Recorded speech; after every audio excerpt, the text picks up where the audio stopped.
Hello everyone, I am your physics PGT teacher Sandeep Verma और आज हम स्टार्ट करेंगे क्लास 12 के लिए फैक्टर इफेक्टिंग द रेजिस्टेंस। तो क्या क्या फैक्टर्स होते हैं जिन पर रेजिस्टेंस डिपेंड करता है। लास्ट वीडियो में हमने पढ़ा था ओम्स लॉ के बारे में। What is Ohm's law? The ratio of V and I is always be a constant and that constant is called resistance।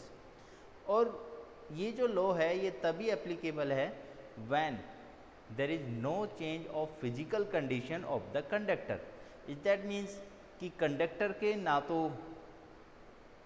Temperature में चेंज होना चाहिए और ना ही उसकी शेप और साइज में चेंज होना चाहिए, तभी ये एप्लीकेबल है या तभी ये हम अप्लाई कर सकते हैं। So that was the Ohm's law. Is that means कि अगर फिजिकल कंडीशन यानी कि टेम्परेचर, शेप एंड साइज में चेंज होगा तो रेजिस्टेंस यानी कि वी और आई का जो रेशियो है वो चेंज होगा, राइट। तो कैसे चेंज होगा या कितना चेंज होगा वो हम इस वीडियो में पढ़ेंगे, देखते हैं। So first of all consider कीजिए एक कंडक्टर है ऑफ लेंथ, कंडक्टिंग वायर है ऑफ लेंथ L और इसका क्रॉस सेक्शन एरिया है दैट इज कैपिटल A, ठीक है। तो इस कंडीशन में जो चार्जेस हैं, अगर हमने एक टर्मिनल एक्ट करा है positive terminal and negative terminal, तो जो पॉजिट्रॉन्स है या जो चार्जेस हैं वो मूव करेंगे किस तरफ? नेगेटिव टर्मिनल की तरफ, और इलेक्ट्रिक करंट की डायरेक्शन भी पॉजिटिव चार्ज के मोशन की डायरेक्शन के ही बराबर होगी। ये हम पहले भी डिस्कस कर चुके हैं। तो बात करते हैं कि रेजिस्टेंस किन फैक्टर्स पे डिपेंड करता है। एक एग्जांपल के थ्रू मैं बताऊंगा। मैंने लास्ट टाइम भी आपको बताया था कि करंट ऐसे फ्लो होता है जैसे किसी पाइप से वाटर फ्लो होता है, और सेम एज जब वाटर फ्लो होता है तो हमने देखा है कि अगर पाइप की लेंथ बहुत ज़्यादा है, जो लेंथ है वो काफ़ी ज़्यादा है, तो उस टाइम जो वाटर फ्लो है वो कम हो जाता है, ठीक है। वाटर फ्लो कम हो जाता है, इज दैट मीन्स कि वहाँ पर रेजिस्टेंस की वैल्यू इंक्रीज हो गई या रेजिस्टेंस ज़्यादा है, ठीक है। तो इसको ही ध्यान में रखते हुए हम बात करते हैं कि जो रेजिस्टेंस है किसी कंडक्टर का is also directly proportional to the length L, length of conductor, clear. And अगर रेजिस्टेंस की वैल्यू को क्रॉस सेक्शन एरिया में देखा जाए तो क्रॉस सेक्शन एरिया जितना ज़्यादा बड़ा होगा, अगर पाइप का मुंह जितना ज़्यादा बड़ा होगा, that means cross section area जितना ज़्यादा बड़ा होगा, जो करंट है या हम कहें कि जो फ्लो ऑफ वाटर है वो तेज़ी से होगा या उतना ही ज़्यादा होगा। अब फ्लो ऑफ वाटर ज़्यादा हो रहा है, इसका मतलब रेजिस्टेंस कम है। तो इस कंडीशन में जो रेजिस्टेंस है वो इन्वर्सली प्रोपोर्शनल होता है cross section area of the conductor के, ठीक है। तो यहाँ से दो बातें आई, resistance is directly proportional to the L and it is inversely proportional to the A, cross section area. Now from these two equation we can say that is R is directly proportional to the L upon A, or we can say that is R is equal to, we have to multiply a proportionality constant and that is called rho into L upon A। तो ये है resistance कि किस तरीके से वो length और area पर डिपेंड करता है। अब व्हाट इज अ रो? एक रो की वैल्यू क्या है? That is called resistivity, right. ये क्या है? रेजिस्टिविटी, या इसको कहते हैं स्पेसिफिक रेजिस्टेंस। क्या कहते हैं? Specific resistance. अब ये रेजिस्टिविटी की क्या चीज होती है? तो रेजिस्टिविटी को हम डिफाइन कर सकते हैं according to this question, that is rho is equal to R into A upon L, right. अब ये रेजिस्टिविटी एक कांस्टेंट वैल्यू है, कांस्टेंट वैल्यू है। ये एक जो वायर, कंडक्टर वायर है उसके नेचर ऑफ मटेरियल पर डिपेंड करती है। किसकी रेजिस्टिविटी जितनी ज़्यादा है उसका रेजिस्टेंस उतना ही ज़्यादा होगा, राइट। चलिए बात करते हैं रेजिस्टिविटी की। तो what is a resistivity? In a simple word, the resistivity is the property of an object due to which the resistance occur in a conductor. Right. Conductor वो प्रॉपर्टी जिसकी वजह से रेजिस्टेंस क्रिएट होता है conductor की, उसे क्या कहते हैं? रेजिस्टिविटी कहते हैं। क्लियर? तो बात करते हैं रेजिस्टेंस की। तो इसमें रेजिस्टेंस की एसआई यूनिट हम पढ़ चुके हैं, दैट वाज ओम। क्या होती है? That is ohm. क्लियर? अब यहां से रेजिस्टिविटी की बात करें तो रेजिस्टिविटी की एसआई यूनिट क्या होगी? तो एसआई यूनिट कैलकुलेट करने के लिए rho is equal to R का SI unit ohm into area is that means metre square upon length is that means metre. ठीक है, तो मीटर से मीटर कैंसिल, तो रो इज इक्वल टू होता है ओम इंटू मीटर। तो यहाँ पर ये रजिस्टिविटी की एसआई यूनिट आती है ओम इंटू मीटर। बहुत इंपॉर्टेंट टॉपिक है, कई बार पूछ लिया जाता है, और ये फॉर्मूलेज पे बेस्ड एनसीईआरटी में आपका एग्जाम्पल्स भी है, और एग्जाम्पल को आप सॉल्व कर सकते हैं by using this formula, right. So that was the resistivity. तो रजिस्टिविटी समझ में आई। अब बात करते हैं कि on which factors the resistance और रजिस्टिविटी विल बी डिपेंड। तो अदर फैक्टर्स जो हैं, एक तो है टेम्परेचर और नेचर ऑफ मटेरियल। ठीक है, तो टेम्परेचर और नेचर ऑफ मटेरियल्स पे कैसे डिपेंड करते हैं? तो जो रजिस्टिविटी है वो सिर्फ टेम्परेचर और नेचर ऑफ मटेरियल पर डिपेंड करती है, ये आपको याद रखना है।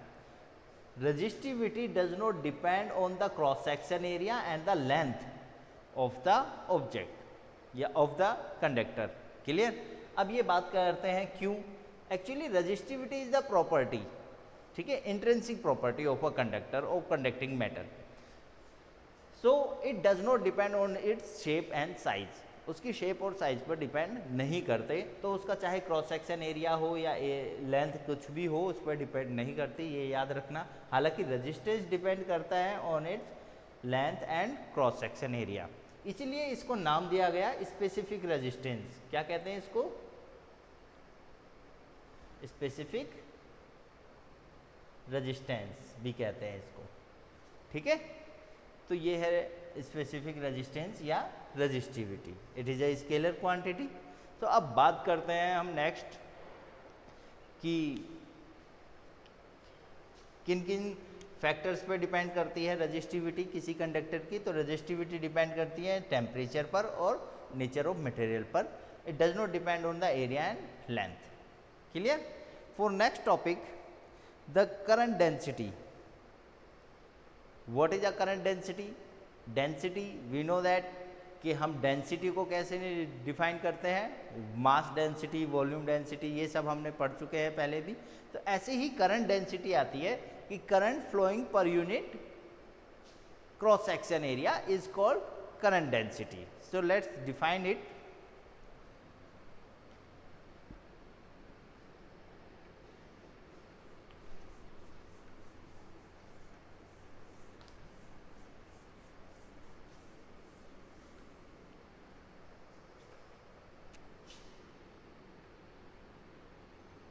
एक बात मैं बता दूं, इलेक्ट्रिक करंट स्केलर क्वांटिटी है, लेकिन करंट डेंसिटी इलेक्ट्रिक करंट की वेक्टर फॉर्म है। ठीक है, for example we have a conductor, ठीक है, that was the cross section area A and the current flowing through the conductor is I. इसमें से इस क्रॉस सेक्शन एरिया से जो टोटल करंट फ्लो हो रहा है वो कितना है? आई है। तो करंट डेंसिटी को कैसे डिफाइन करेंगे? तो करंट डेंसिटी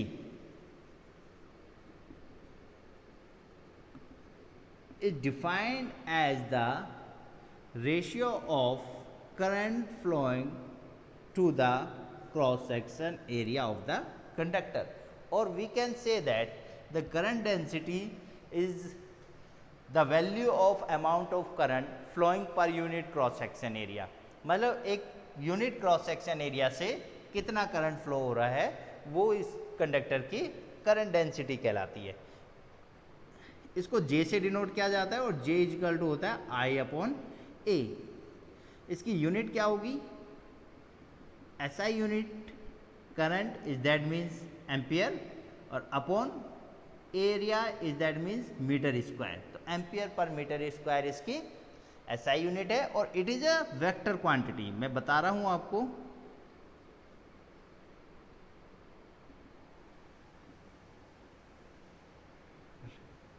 कि ये इलेक्ट्रिक करंट की क्या है, ये इलेक्ट्रिक करंट की एक वेक्टर क्वांटिटी है। तो कैसे वेक्टर फॉर्म में कैसे लिखेंगे, तो J इज इक्वल टू यानी कि current density J vector is equal to I upon A। Current और एरिया दोनों ही स्केलर हैं और multiply by a unit vector n यानी कि नॉर्मल। तो हमेशा जो डायरेक्शन होगी करंट डेंसिटी की वो हमेशा परपेंडिकुलर होगी to the cross section area. Clear? तो ये क्लास याद रखना। तो that was the current density and now next topic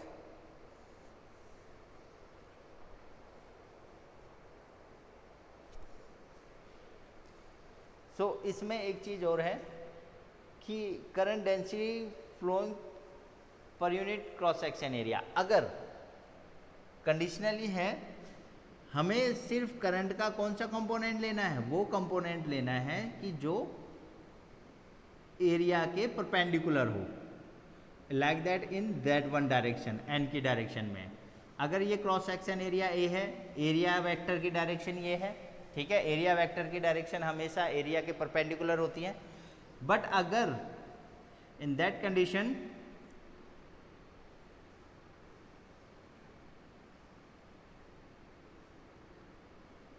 कि करंट की डायरेक्शन ये है, that was the direction of current and there is a angle of theta between the area vector and the electric current, then what will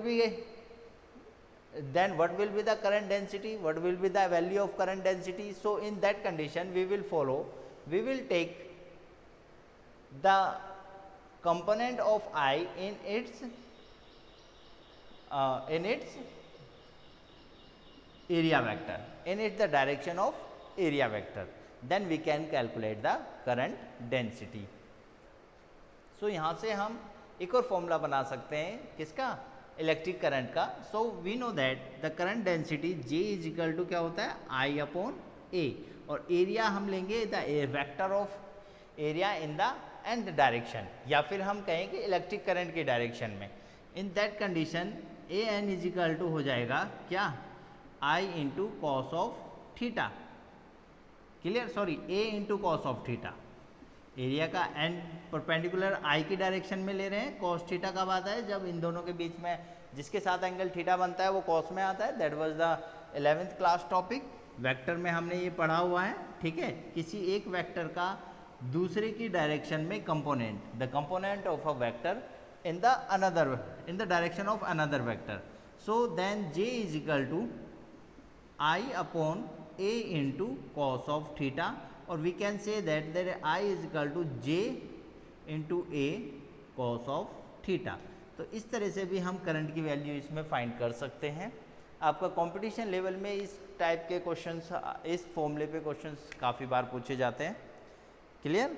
और इसको हम लिख सकते हैं that is I is equal to J dot A, the current through a conductor is equal to the dot product or scalar product between the current density and the area vector. Clear? तो एक चीज और हमने यहाँ पे सीखी, area vector हमेशा area के परपेंडिकुलर होता है, तो इसे हम A भी लिख सकते हैं, unit vector A into n into A लिख सकते हैं, या फिर हम इसको सिर्फ A वेक्टर की फॉर्म में भी लिख सकते हैं। ठीक है, ये बात एक ही है, इस तरह से हम इसको नोट कर सकते हैं। क्लियर? तो अब बात करते हैं कंडक्टेंस एंड कंडक्टिविटी। ठीक है, जैसे कि रेजिस्टेंस होता है, रेजिस्टेंस का रेसिप्रोकल, मतलब रेजिस्टेंस वो चीज़ है जिसकी वजह से करंट फ्लो नहीं हो रहा, तो इसका रेसिप्रोकल मतलब इसका उल्टा ही होता है क्या, कंडक्टेंस। मतलब वो प्रॉपर्टी या वो चीज़ जो इलेक्ट्रिक करंट को फ्लो होने दे रही है किसी भी कंडक्टर में, तो वो क्या कहलाएगी, दैट इज कॉल्ड कंडक्टेंस। और conductivity the reciprocal of resistivity, the property of a metal due to which the electric current will flow in the conductor. तो इसको क्या कहेंगे? कंडक्टेंस और conductivity. Clear? So let's begin for conductance.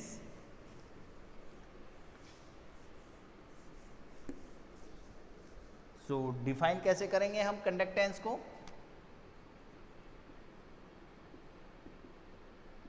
जैसे कि मैंने अभी बताया, the reciprocal of resistance is called conductance. तो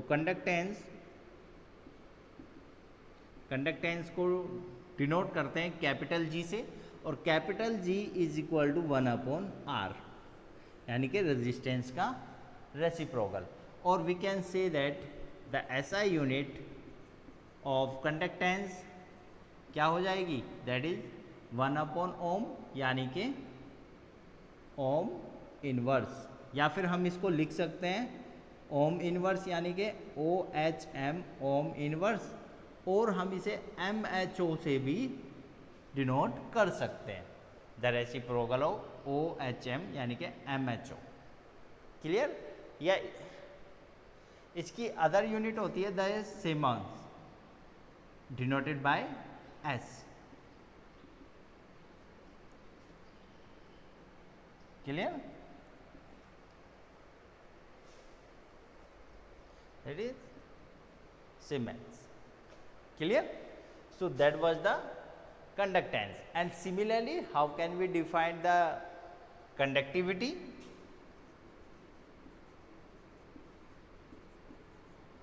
कंडक्टिविटी आपका बोर्ड एग्जाम में काफ़ी बार पूछा गया है.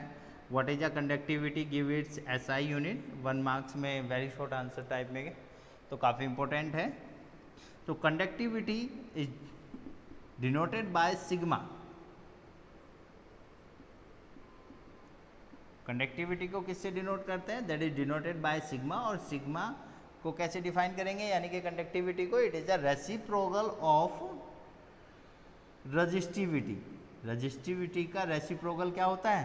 Conductivity, right. और इसकी जो SI यूनिट होगी, SI यूनिट दैट इज 1/ओम इंटू मीटर.